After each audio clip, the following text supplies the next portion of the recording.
The following video is called A Warning from God, or was it just my imagination?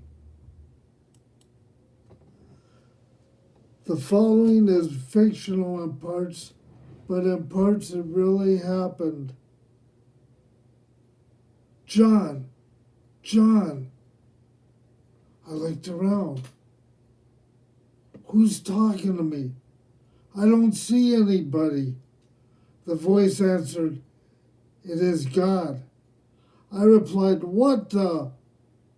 And the voice said, "I know you have been wanting to have a conversation with me, so I'm here to talk to you." God then speaks, "But before we talk, I have to tell you that I'm bored and tired and burnt out on all the anger and hatred in America the last couple of years. People hating one another over politics and using the Bible as a weapon. People praying and making promises that they never keep. May I speak freely, God?" And God said, "Of course, John. That is one thing I have always liked about you, the way I created you. You don't like a lot of bullshit." And I replied, "God, you swore." And God said, "Well, why not? I created all languages. I don't mind swearing if there's a point being made of it." God also said, "John, I know you like to use the F word when you want to show you are upset. I use it when I talk to some people freely, but I see you are recording this, and not all Christians know how to handle it when they hear me swear.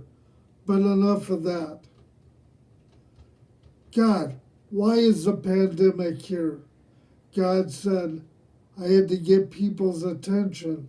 I said, "But God, why so much pain and so much loss of life?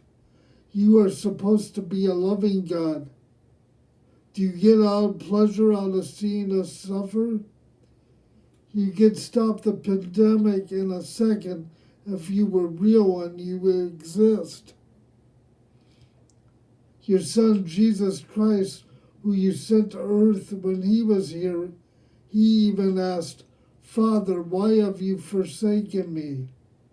I have also asked the same question in 2020 about this pandemic. God, why have you forsaken us?" God then answered and said, "There's vaccines coming about because you are showing you are willing to work together. There is hope. Like I said, I am tired and burnt out with all this hate and anger in the cyber world community.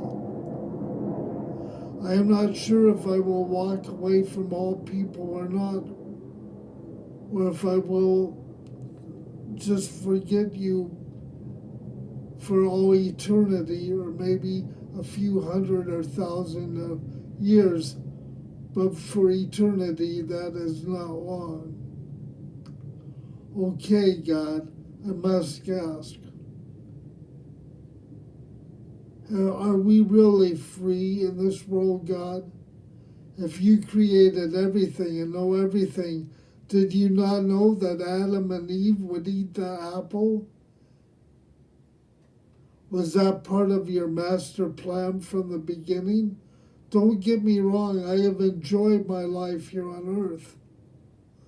Also, if people do not believe in you, do you really send them to hell?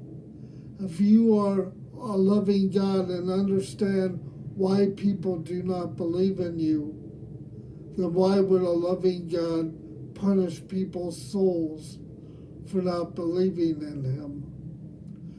I believe if people like to kill for pleasure or cause pain to others just for laughs, I would hope that hell is real and that it exists, and then you could send them there for all I care if that was the case.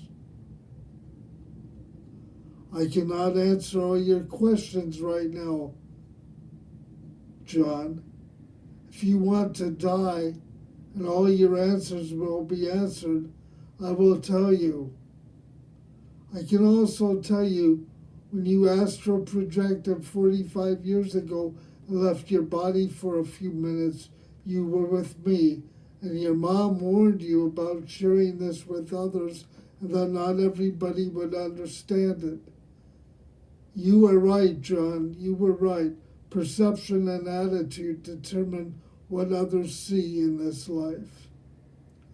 I must ask, God, while I'm talking to you, is this all real, or am I just having a conversation with myself and my imagination? Have I been hypnotized by others all my life and believing in you? My mother Mary, right before she died of her bone cancer, flew to France to pray for me, and then she came home and died. Why didn't she not just pray for me at home in 1956 in California? God then replied, she wanted to travel and pray for you in her journey. It was that important to her, and I was with her. Then I asked God, I hope my dad, Mother Mary, and my mom Joy, and Mark, and my sister are also proud of me too. God then replied, you know I can't speak for other souls, but they know how much you have always loved them. Are you one of my favorites, God? All of a sudden, I could not breathe, and I was grasping for breath. And God said, shame on you, John. You know I have no favorites. Jesus Christ was my son, and I sent him there to earth to be a teacher. And he did what was asked of him, and he knew I was happy that he did what I asked. He was not a king, and he does not like that when people call him king. But then I say, God, was Jesus Christ really a normal human being? After all, he could perform miracles, and not everybody can perform miracles in this life. God was silent for a moment, and then he spoke and he said, John, I do not have to explain anything to you because I am God. You can choose to believe in this conversation if it is real or if it is not. That is up to you. God, I asked then, will I and other loved ones survive this pandemic? There was no answer. God. I guess God was done talking to me. I guess I and others will have to see what happens in the future.